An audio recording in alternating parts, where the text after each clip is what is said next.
simply talking about, having a president, having a government that is making Americans their top and number one priority. And that includes our men and women in uniform. That includes our men and women who are our first responders in this And so we need the veterans to speak out. We need them to be the voices in their community.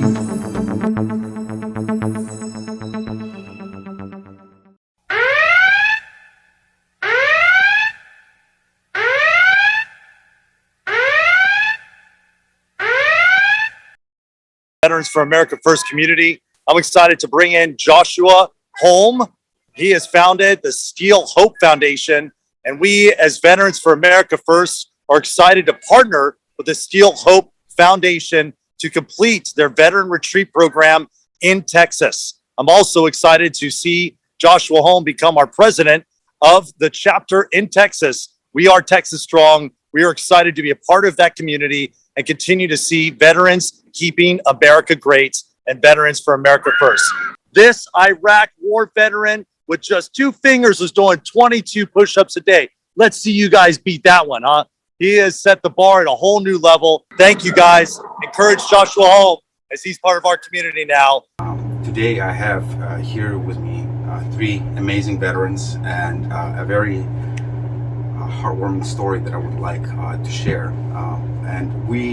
This is going to be the first in a set of interviews that we're going to be actually conducting, and we're going to be bringing this project that is taking place here to national attention, and we're going to be spearheading the effort to get this project off the ground and to get this project funded and to create a documentary about this, because really what is happening here is the very soul of what we're fighting for, in our armed forces, and this is the epitome of what we want to happen in all of the states.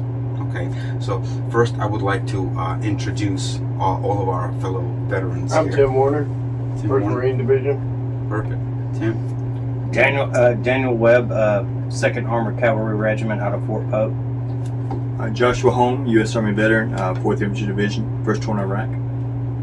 Perfect. And again, Vlad Lemets, U.S. Army comes veteran, 1st Cavalry, I 06 did to Army 08. too, so that's what the flag stripes are for. They don't have cross rifles, but it's in honor of the Army because I went Army later on to get the rank quicker.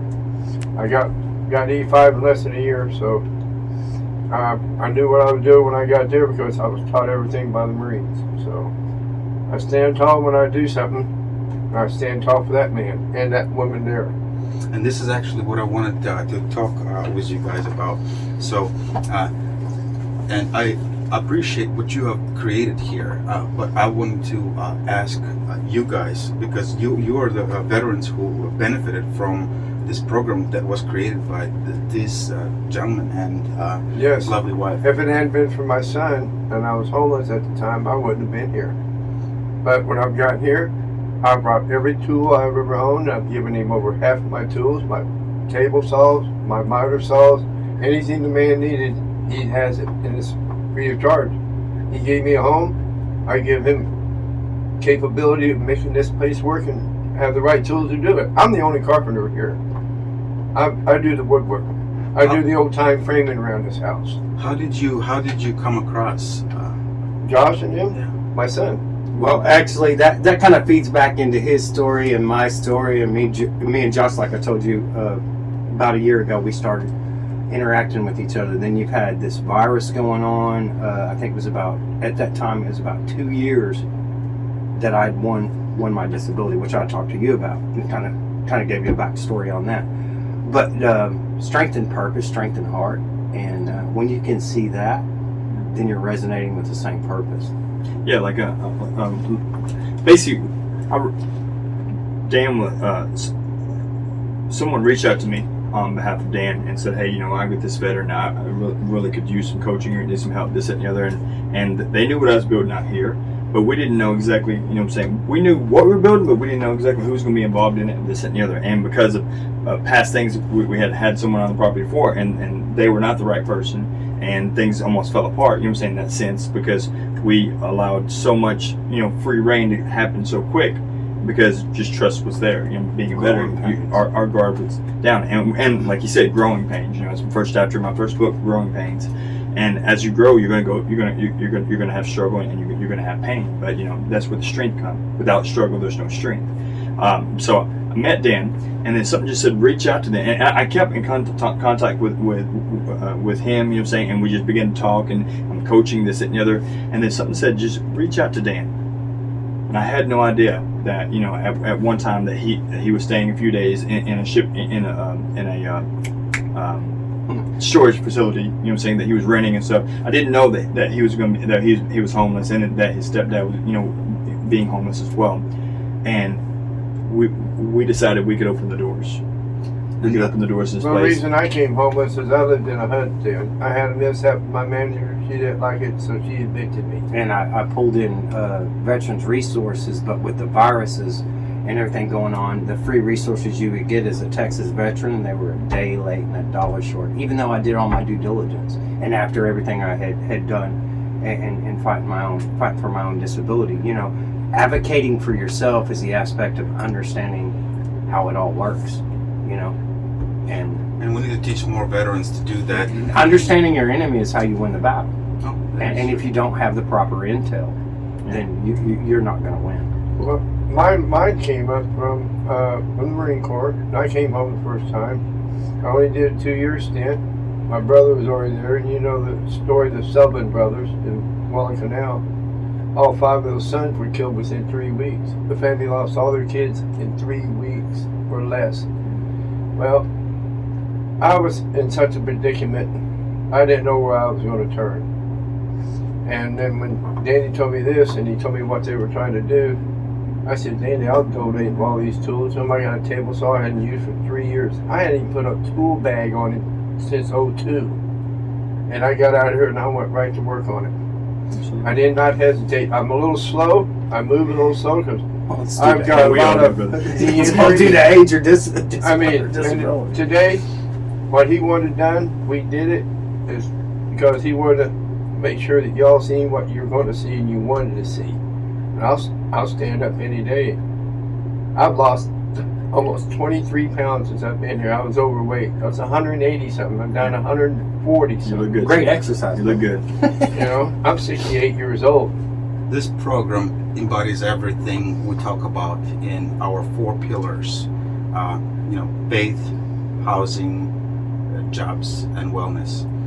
This program started by Josh, and by the way, Josh is a pastor, and his own story is amazing. Is how he overcame his disability, and he wasn't able to walk.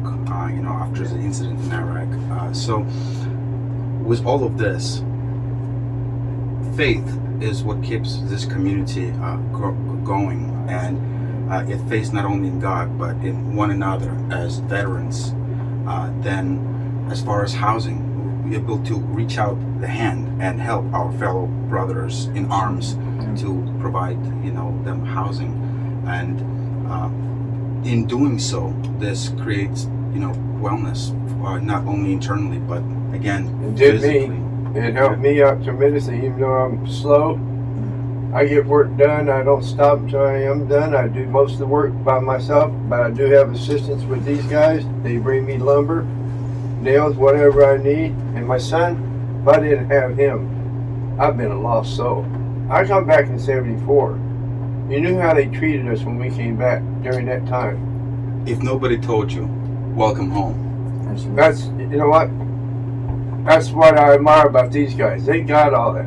We got tomatoes and spit on if you had your During the uniform Vietnam on era. in an airport. And the VA wasn't So functioning properly. we were told And if we to do not put on stand civilian up- clothes. If we do not stand up for our communities and our values, it's gonna be this way. Oh, I we am. have to stand up for our community. And just for those of you who don't know, our 501c4, we're not a non-partisan organization, but we are for America first, and that means, you know, stating our conservative values like caring for one another and taking care of your neighbor, okay, and your fellow brother in arms. So we're gonna continue this. There's gonna be a lot more of this follow-up, and we're gonna watch this project grow, and you guys are gonna watch this project grow with us. Okay, and again, for those of you who don't know, I'm gonna let Josh talk a little bit about the project and how to find it online. Yeah, absolutely. Okay, so it's called Project Freedom. It's soon to be called Still Freedom Ranch, a place to recover, rediscover, and rebuild your life one step at a time. What Still Freedom Ranch is going to be, it's going to be a 1 to 7 day retreat where we'll be able to partner with other nonprofits and they'll be able to have a 1 to 7 day retreat where they can just come and be free. They can just come be themselves. You know what I'm saying? That we will have coaching available. Different groups will have different avenues going, but we want to naturally grow this thing. We don't want it to be mutated, you know what I'm saying, manipulated or controlled. We want to naturally grow. And so what I truly felt from the Lord was that if you build it, they shall come. And so I truly just started building with these two hands, you know what I'm saying? And then my concept is reach one, teach one to reach one. And you can see this is the perfect example of what it is. And I had to put down my guard again, even though I had been hurt, you know what I'm saying, by someone, what I thought was close to me, you know what I'm saying, who I trusted. And I just had to really just, walk by faith and not by sight and truly know that this was right. And like and meeting people like Vladimir and stuff like that, this is right. And it's a big difference between saying welcome home and showing welcome home. And that's what we're doing, and then that's what we want you guys to be a part of.